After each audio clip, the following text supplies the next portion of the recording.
Hey guys, so today I want to do a quick little comparison here between the Galaxy S4, which is having Android 4.3 installed on my device, and it is the Google Edition firmware that you can install on the GTI 9505.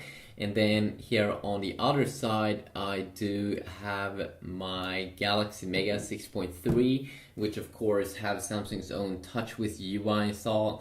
Where you can see here at the top where I have a ton of different quick toggles, which is one of the very powerful thing here with TouchWiz, and that you have that brightness slider over there, like cool things like Smart Stay, Air View.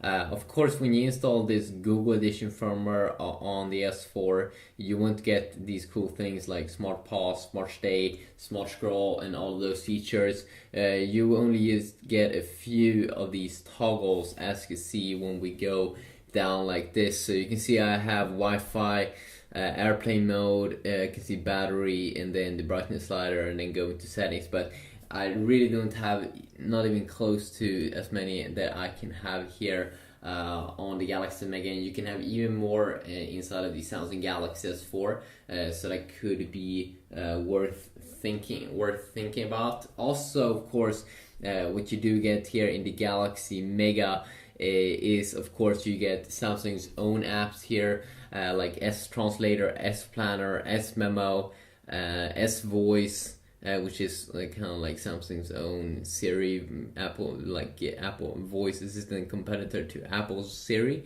And then of course it does look a little bit different here in terms of the UI. Something I should say about TouchWiz for the Galaxy S4 was that the UI was a little bit laggy some from time to time, and now that is something that you don't get in Android 4.3 here. It's super smooth, and I have no problem whatsoever. It's like insane speeds. You can see here how the multitasking area looks like when you double tap. You just have one area here where you can see all of your open apps. If I can just fire up some more apps here, you can see it's super snappy, which is very nice. So if you want to have a snappy device, you don't want to have TouchWiz, then of course this is something you should maybe go with. Something also that you might want to know is that it doesn't work on the GTI 9500 when I'm doing this video, but the GTI 9505 of the S4 should be able to install it. Also, if you do have the HTC One, you should also be able to install it and have fun with that. Of course, both these two are very similar in terms of the home screens, that you can pick whatever you want on these home screens. One difference here though is that when you change home screens here on the S4, this one will stay there at the top, the search widget, which is extremely useful if you do ask me, because if you want to search for something pretty quick, then that is very useful. If you want to use Google Now up here at the top, it's also very useful. What is 2 plus 2?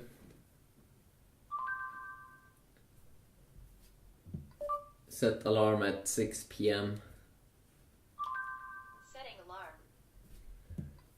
Of course, Google Now, as you can see here, is nothing unique really with the stock version of Android. That's the thing actually with the stock version of Android, that many of those apps that you do get, like the Google Chrome browser here, are things you can download yourself from the Play Store and get on every single Android device. But you do get it because you want to get like a clean experience. You don't want to get any weird things in the UI. Everything should just look clean. That's something that you usually do get with the stock version of Android. You can just see it pretty quick here. Just if you go into TouchWiz here, if you go into settings area here, it looks pretty weird here in terms of menus. If you do ask me, it looks a little bit old. It doesn't look like this fresh edition that you do get here in the stock version of Android, where you can see all the apps and everything. It just looks very clean looking, at least if you do ask me. Over here, I mean, just look at these buttons. I just think it looks like a joke. But maybe I'm too hard. At least the tab system up here is very good, and we should not forget that Samsung do push out a ton of cool additions here, like especially to the S4. First you have smart screen, you have motion and gestures, you have a ton of things in there, and then of course one hand operation, and especially good of course for the Galaxy Mega over here. Motion and gestures. This is a key feature here where they have a ton of settings, especially if you do have the Galaxy S4, and I've been going over a ton of different motions and things you can do with your device. And of course that is not something that you would get in the stock version of Android. You also of course not get Samsung's own internet browser over here, which has cool features, especially in the S4, where you can smart scroll and air view just by hovering over. Doesn't even have the touch display. Of course, there are also some other nice additions that Apple and that Samsung has in their TouchWiz, and that you can take calls just by taking up your phone to your ear, etc. and etc. Also remember that when I'm doing this comparison right now, this is the mostly a software look basically compared to Android 4.3, which is extremely stable, and you should definitely flash it if you don't like TouchWiz. But when we look at kind of like the widgets, the cool widgets that you do get inside of TouchWiz here, I think it actually looks pretty cool, as you can see here with Samsung's own music player, also the story album, the S Planner here, which is a very cool planner. You can also see down here how it looks like with the apps here on the right side, instead of being in the middle over here that you would get in the stock version of Android. And also in terms of multitasking, there is a very cool way here that Samsung usually use, and that is that if you want to close all the apps, they usually have just a button over there to close everything using in one click, which is extremely useful if you do ask me.